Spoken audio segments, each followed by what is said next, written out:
everybody, I am Daniela with SBK and Associates.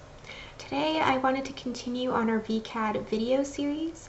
We've already covered how to create a vCAD instance. It's very quick, very smooth, and can be far quicker than having IT procure a new machine for a new user.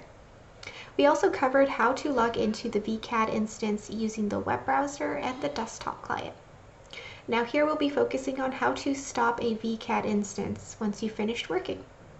This is hugely beneficial depending on your billing plan, as some of our clients are billed by the length of time the machine is powered on.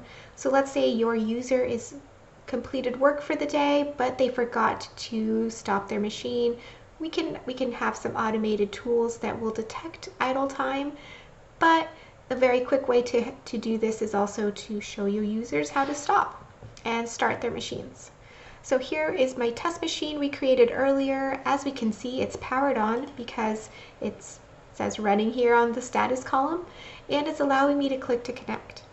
These machines here are not started, so I would have to start them manually. Let's say I've completed work for the day.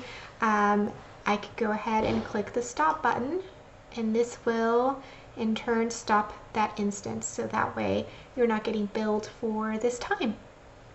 As I did mention, our team can definitely work out some automations and find a way to make sure that the machine is powered off once it's idle, or similar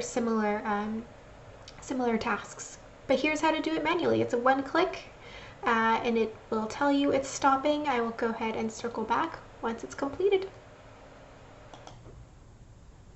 Alright guys, so coming back, it looks like the machine stopped.